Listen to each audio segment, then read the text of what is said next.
Hello student, welcome back to our biology series. आज का video बहुत इंपॉर्टेंट होने वाला है क्योंकि आज हम DPP daily practice problems solve करने वाले हैं। 3 different videos which I have posted before.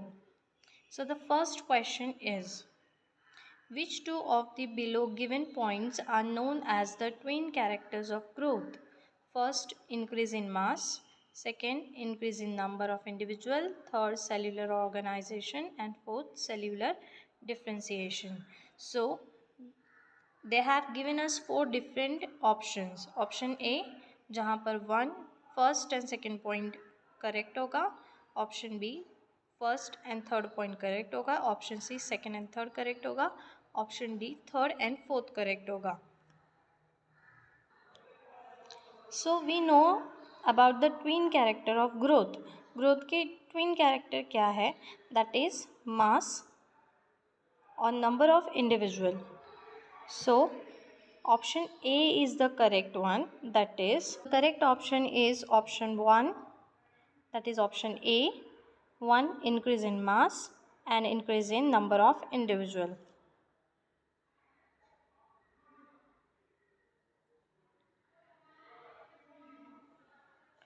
The next question is, in plant growth occur dash whereas in animals it occur dash.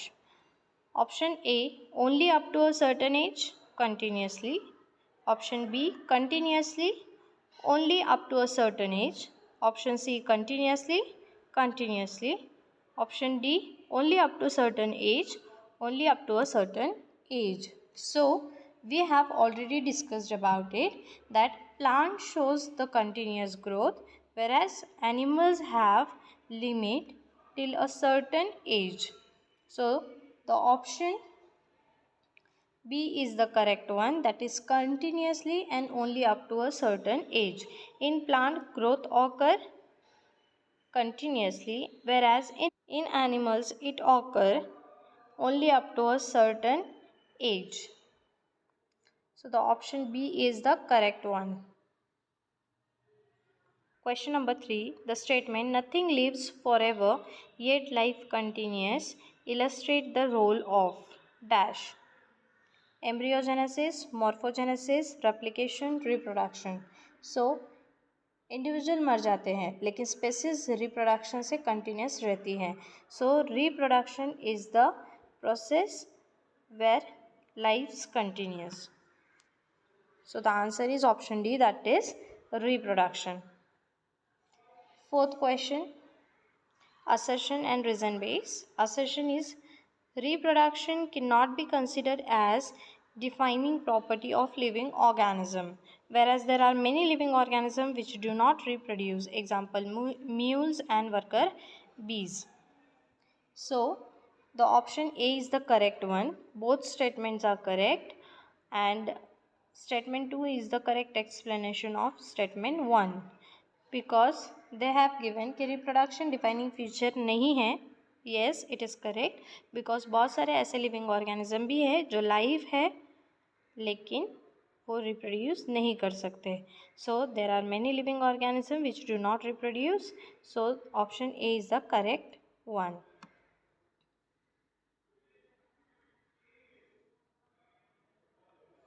Then the next question is, which of the following statement regarding the response of living organisms to external stimuli is correct?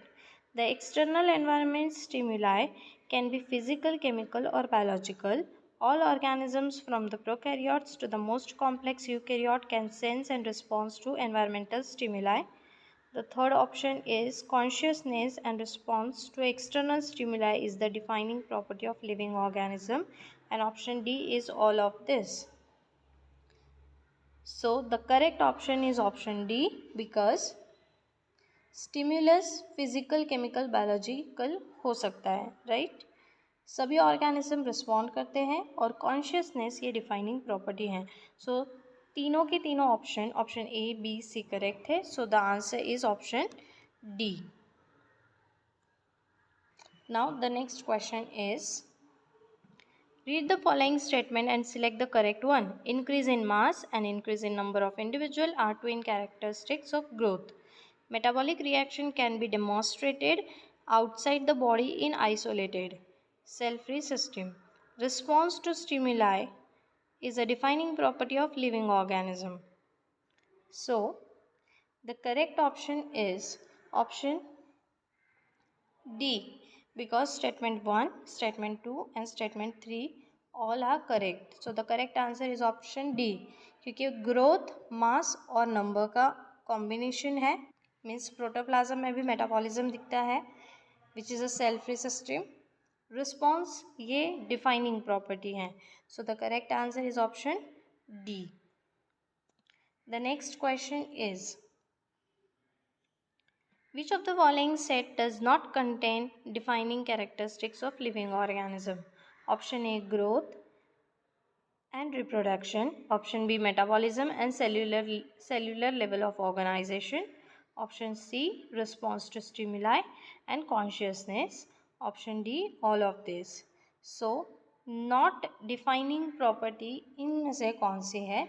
So as if we have seen, यह growth और reproduction defining property नहीं है, because non living object भी growth दिखाते हैं, but it is external, whereas living organism shows growth which is internal.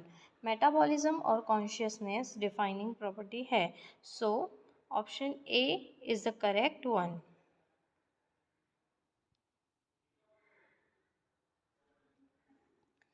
Then the next question is non-living objects. First, grow from external surface by collecting substance on them.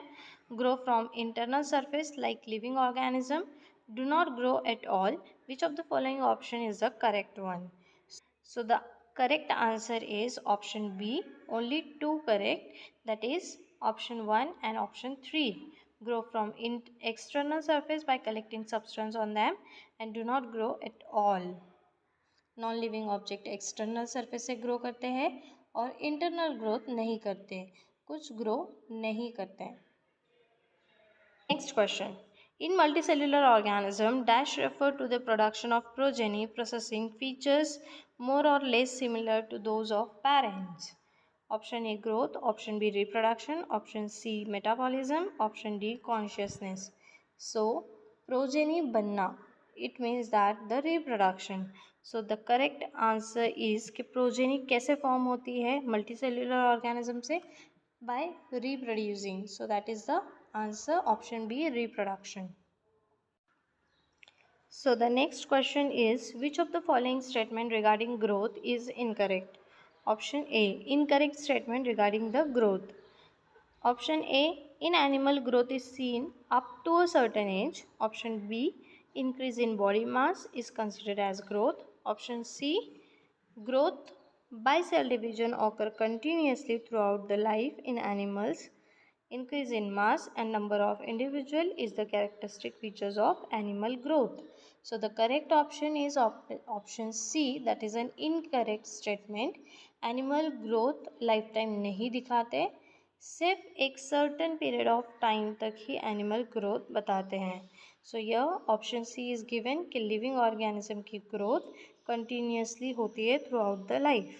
So this is the wrong statement regarding the animals. So option C is the correct one. Next question is select the correctly written scientific name of mango which was first described by Carlos Linnaeus. Option A, Mangifera indica. Option B, Mangifera indica carlin. Option C, Mangifera indica lean. Option D, Mangifera indica. So according to the scientific name and the rules of the nomenclature, we have seen genus name Mangifera, which is written in capital letter, species indica, that is written in small letter, and the author name, that is Carl Linne, which is written in abbreviated form, that is lean, LINN. That then the scientific correct name for the mango which is described by the Carl Linnaeus, that is option C, Mangifera indica lean.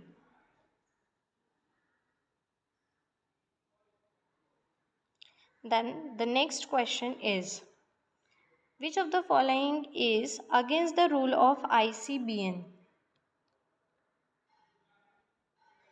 First, handwritten scientific names should be underlined. Option B, every species should have a generic name and specific epithet.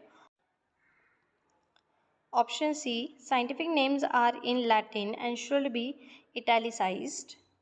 Option D, generic and specific names should be written starting with small letters. So the correct option is generic and specific names should be written starting with small letter because genus हमेशा capital letter से start होता है और species हमेशा small letter से start होती हैं. So the correct option is option D.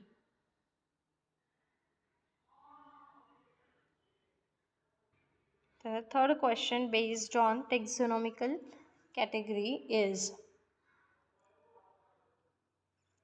nomenclature is governed by certain universal rules which are of the following is contrary to the rules of nomenclature. So, here the names are written in Latin and italicized. When written by hand, the names are to be underlined. Biological names can be written in any language. Option D, the first word in biological name represent the genus name and the second is a specific epithet. So the correct option is scientific names जो होते हैं वो हमेशा Latin या फिर लैटिनाइज्ड form में होते हैं, not italicised form. Biological name can be written in any language. So this is the totally wrong. So option C is the correct one. Biological name can be written in any language because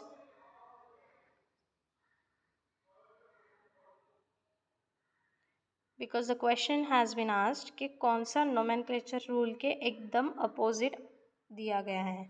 So the correct option is option C कि कोई भी language में हम biological names को नहीं write कर सकते, but they have given the wrong statement.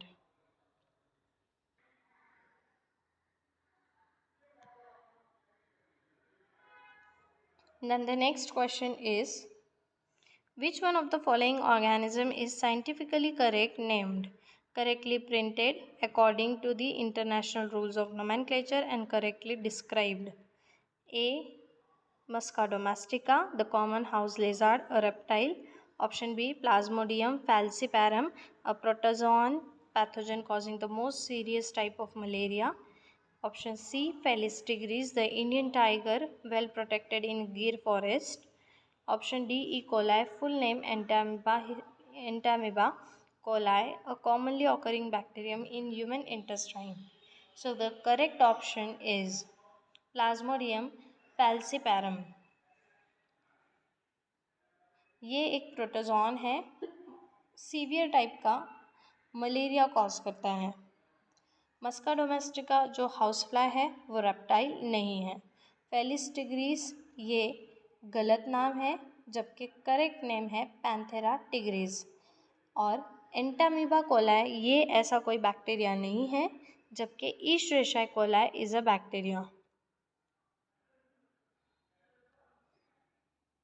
So the correct option is Plasmodium falciparum. The next question is which of the following animal is correctly matched with its particular taxonomic category? A. Tiger tigris species. B. Cuttlefish mollusca class. Option C. Human primata family. Option D. Housefly musca order. So the correct one is tiger tigris species. Option A is the correct one because tigris is a name of species. Mollusca ये phylum होता है ना कि class होगा. प्रिमेटा ये order है ना कि फैमिली. मस्का ये जीनस है ना कि order. So the first option is the correct one. The next one is ICBN stands for option A International Code of Botanical Nomenclature. Option B International Congress of Biological Names. Option C Indian code of botanical nomenclature, option D Indian congress of biological names. So the correct option is international code of botanical nomenclature, option A. So students, आज का DPP session यही complete होता है। अगर आपने ये question समझ लिए तो आपका कंसेप्ट स्ट्रॉन्ग हो चुका है। चैनल को सब्सक्राइब कीजिए, बेल आइकन प्रेस कीजिए और अगर कोई डाउट हो तो कमेंट सेक्शन में ज़रूर पूछिए।